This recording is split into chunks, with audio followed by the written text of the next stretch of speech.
that's a phenomenon. What inspired you to bring that Star Trek? Thank you for your question.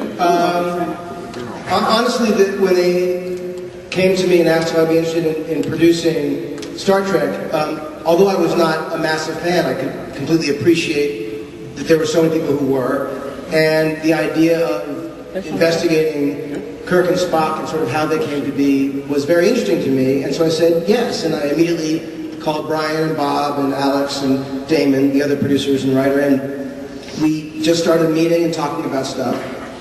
And we worked on the script for, the story for a long time, and Alex and Bob went off and wrote the script, and when I read the script, it was amazing. It was so much fun. It was full of characters, huge action. It was like spectacle and... That's from Bob. It's fantastic. But no money needed. It really was a great script. And I gotta say, the idea of doing Star Trek was suddenly something that it had nothing to do with necessarily having been a fan. I suddenly was. And I just knew I would be so jealous of anyone who was directing that movie, every day on the set. So I said yes to direct it too. Thank you.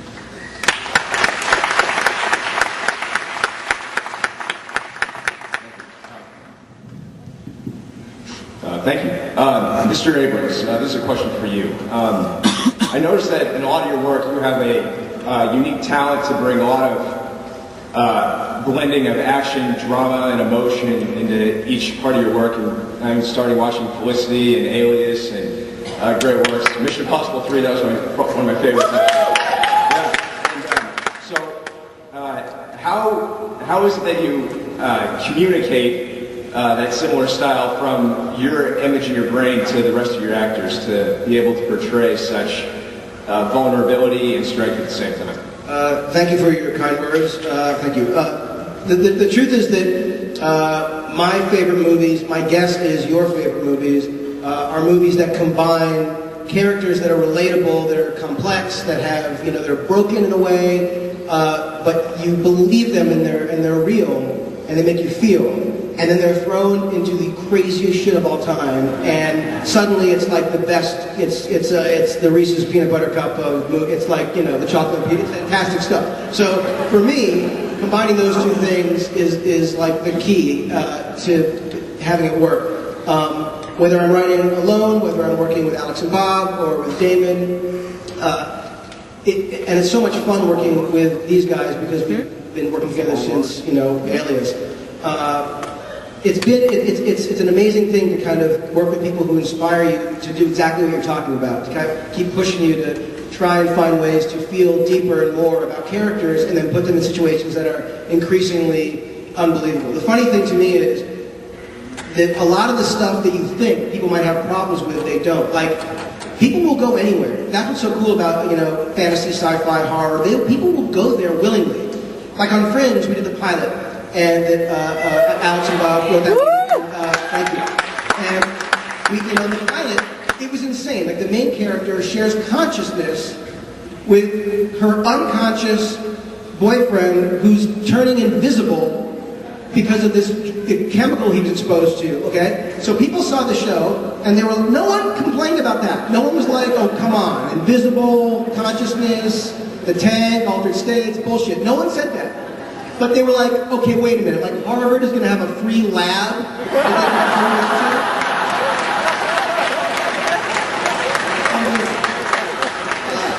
Anyway, but... that's the only true part. And that's the only true part. Everything else is a little... But that's the key is characters you care about. So thank you for thinking we do that. And I have to hand it to the actors who take these things that we all write, and they bring them to life so you care. If not for people like Zoe and Chris and Zach, we would be unable to do anything. So thank you. Thanks. Okay, we have time for 2 more questions. This question is for Chris and Zachary. I was just wondering what it was like taking over the roles of Spock and Kirk. It was pretty daunting. It was not pretty daunting, it was totally daunting.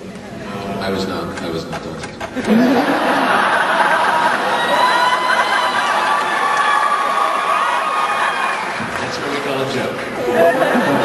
show me up.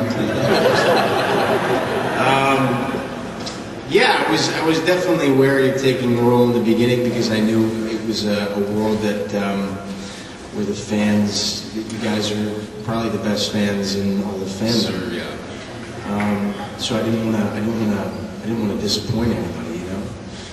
But I think what was so wonderful about it, at least our relationship, we'd known one another before we started working, so I immediately felt a rapport with Zach that went above and beyond the relationship and track. And then the atmosphere that JJ created on set, again, like Zach touched on earlier, you know, while respecting what had been done in the past, our job was really to bring to life the characters that this story told. That this particular journey in the journeys of these characters and a part of their journeys that had not been told, they're brought to life before. So instead of feeling kind of encumbered by, you know, the responsibility of doing justice to what had been done in the past, I kind of felt you know, a certain amount of freedom to bring my own take on the character. I remember when I went in to sit down with JJ about you know, maybe playing the role. You know, we sat for about 45 minutes, I think. I think you talked for like 43 of them.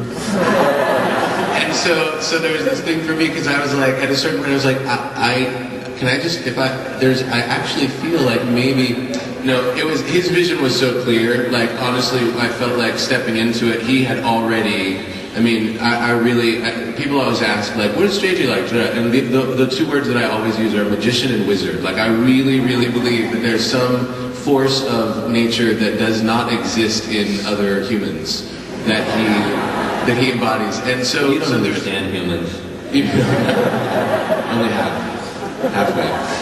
So I felt really like I couldn't have been in better hands in terms of being guided through this, and to sort of touch on the question that was asked right before you. Like, you know, this was $100 and whatever $1 million movie, you know, but every day that we showed up to work, it really was about what was going on between JJ and the people in a scene, and all of the forces fell in behind that. And so for me, it's like, I couldn't have been in better hands with the words that we were speaking and the way that it was all coming together. And then add to that the rapport between all of us. You know, we all really genuinely get along quite well. So it was cool.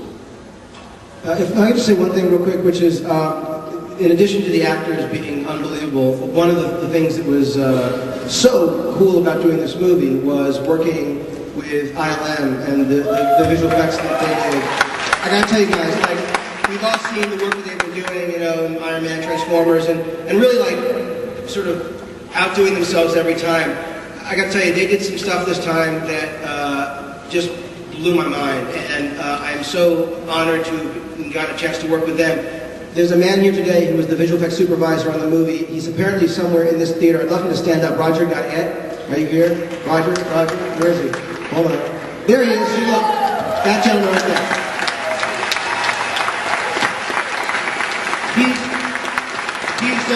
He's so good that that's the seat we gave him. What are you doing there?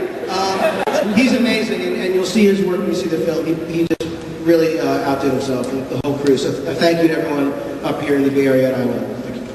Thank you. Yes, one question is for J.J. Abrams. Real quickly, what can you tell us about the process of Cloverfield 2 or some sort of sequel? I was saying that we're actually working on an idea right now that the key, obviously, to doing any kind of sequel, certainly this film included, is it better not be a business decision. And if you're going to do something, it should be because you're really inspired to do it. It doesn't guarantee anything. It doesn't mean it'll work, but it means you did it because you cared, not because you thought you could make a buck. So we have an idea for something that's pretty cool that we're playing with, that if it ends up coming to fruition, would mean there would be something that would be connected to Cloverfield. But I hope it happens sooner than later because the idea is pretty sweet. Thank you. Thank you.